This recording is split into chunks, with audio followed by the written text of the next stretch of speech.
Nordic Curles. So I do Nordic Curles with resistance bands. I lower myself all the way down, and I really feel that stretch, like active stretching. This is good because, yeah, it's active stretching. It strengthens your ligaments and trains your ligaments and the lower portion of your hamstring. Like Korean Elite Fitness points out, shout out to him.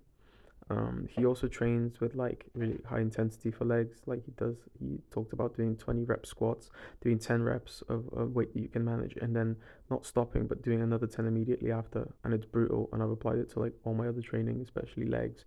Like I just do 20 reps of each of these hard exercises until I just feel disgusted. And horrible, but like it pushed through it, like built character, built strength, and built size. But this is really good for your ligaments.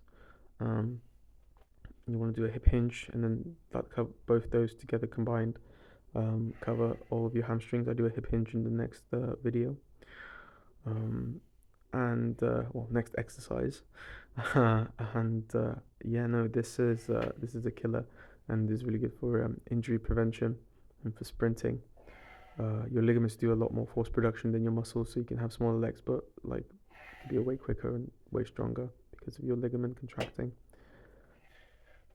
What else is there to say? Well, just keep your body straight and refocus on the way down, and then explosive on the way up. I'm doing it a lot more controlled, but it feels way different when you're actually doing it. Don't be afraid to support yourself with your hand. You might bend at your hips, and you see you're quite like an L shape rather than a straight line.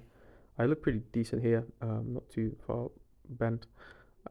So like I'm fairly straight here. So you want to, if you want to support yourself with your hand as you come down, and then gently push back up, but don't like let the hamstrings not do any work. You got to focus on them.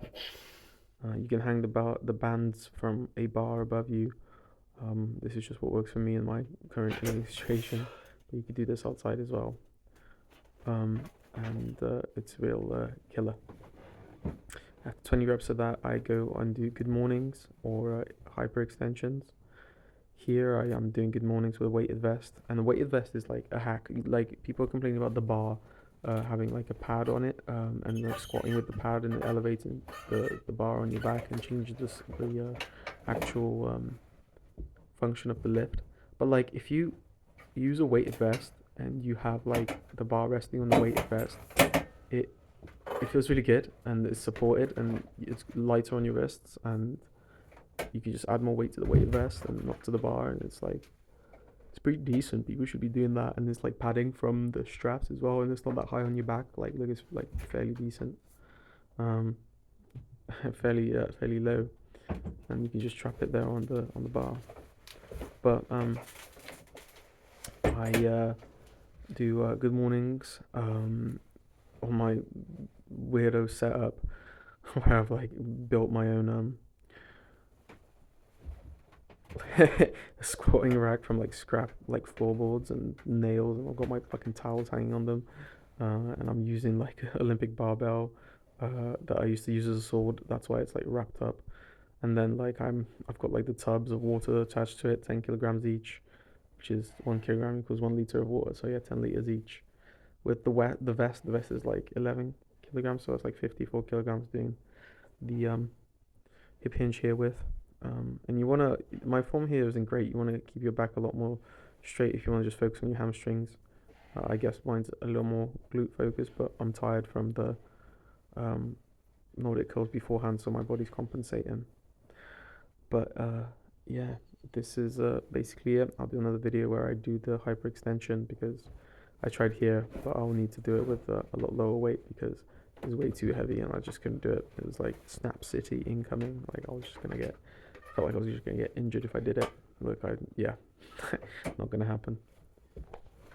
With glute bridges, I do them with a foam pad or use a pillow, especially when you go higher up in weight. This is about 40 kilograms. So it's not too heavy. I like to do them for mega reps like the other exercises, but even more, and like really push through the lactic acid buildup and the burn, and like you really feel it the next day. It really targets the whole of your glute. I do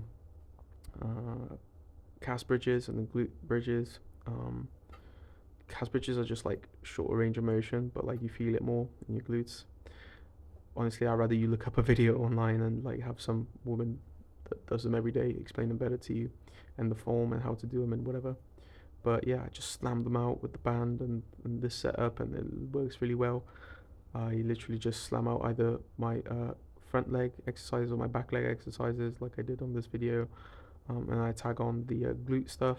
Everything's covered. My glutes are growing, my hammies are growing, and my quads are growing. I'm happy. It works for me, and try it. It's like high intensity. It's really tough, but if you push through it, you'll see some really good gains, and like it saves a lot of time. So yeah. Any questions? Just let me know, and I'll see you in the next one.